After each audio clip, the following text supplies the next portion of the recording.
তোমরা হয়তো দেখেছো কৃষিক্ষেত্রে ফাঙ্গিসাইড, অ্যালগিসাইড, হার্বিসাইড হিসেবে কপার সালফেট ইউজ করা হয়। তোমরা তো অলরেডি জানো যে কপার সালফেটের জলীয় দ্রবণ তড়িৎ পরিবহন করে। আবার কপার সালফেটের জলীয় দ্রবণের তড়িৎ বিশ্লেষণ দুভাবে করা যায়, প্ল্যাটিনাম তড়িৎদ্বার ব্যবহার করে ও কপার তড়িৎদ্বার ব্যবহার করে। প্রথমে আমরা প্ল্যাটিনাম তড়িৎদ্বার ইউজ করে কপার সালফেটের জলীয় দ্রবণের তড়িৎ বিশ্লেষণ সম্পর্কে জানব। এক্ষেত্রে কপার সালফেটের জলীয় দ্রবণ তড়িৎ বিশ্লেষ্য হিসেবে ইউজ করা হয়। কপার সালফেটের জলীয় দ্রবণের মধ্যে প্ল্যাটিনাম নির্মিত ক্যাথোড ও অ্যানোড আংশিকভাবে নিমজ্জিত থাকে।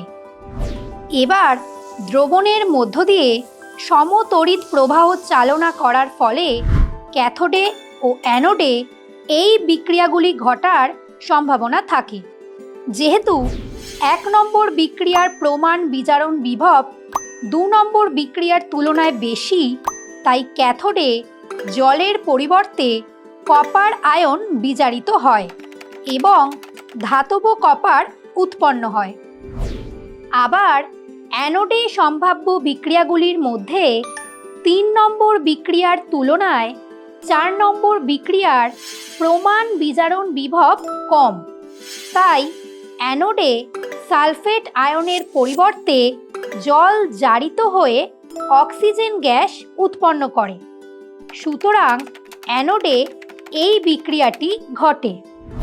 অতএব আমরা বলতে পারি যে এই তড়িৎ বিশ্লেষণের ফলে ক্যাথোডে ধাতব কপার জমা হয় এবং অ্যানোডে অক্সিজেন গ্যাস উৎপন্ন হয়।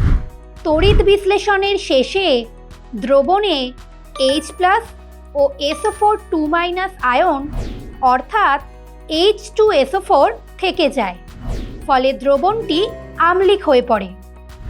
এবার আমরা কপার তড়িৎদ্বার ইউজ করে কপার সালফেটের জলীয় দ্রবণের তড়িৎ বিশ্লেষণ সম্পর্কে জানব।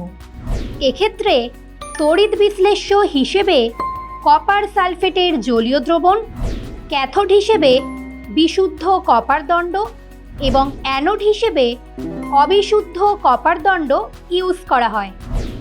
দ্রবণের মধ্য দিয়ে সমতড়িৎ প্রবাহ চালনার ফলে ক্যাথোডে ও অ্যানোডে এই বিক্রিয়াগুলি ঘটার সম্ভাবনা থাকে। আবার অ্যানোড বিক্রিয়াগুলির মধ্যে 3 নম্বর বিক্রিয়ার ক্ষেত্রে প্রমাণ বিজারণ বিভব সর্বনিম্ন।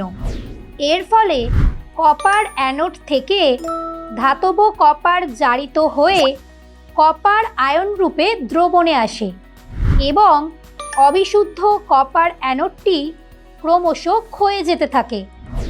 যে পরিমাণ কপার আয়ন দ্রবণ থেকে ক্যাথোডে আধানমুক্ত হয়, সেই পরিমাণ ধাতব কপার অ্যানোড থেকে Cu2+ আয়ন রূপে দ্রবণে আসে, যার ফলে দ্রবণে কপার সালফেটের গাঢ়ত্বের কোনো পরিবর্তন হয় না।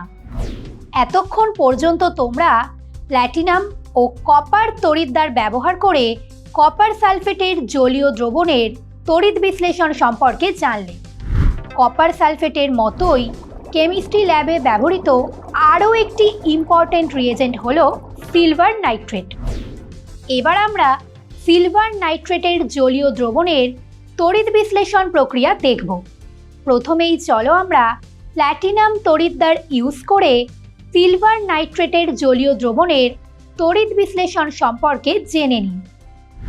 এক্ষেত্রে তড়িৎ বিশ্লেষ্য হিসেবে সিলভার নাইট্রেটের জলীয় দ্রবণ এবং ক্যাথোড ও অ্যানোড হিসেবে প্ল্যাটিনাম তড়িৎদ্বার ইউজ করা হয়।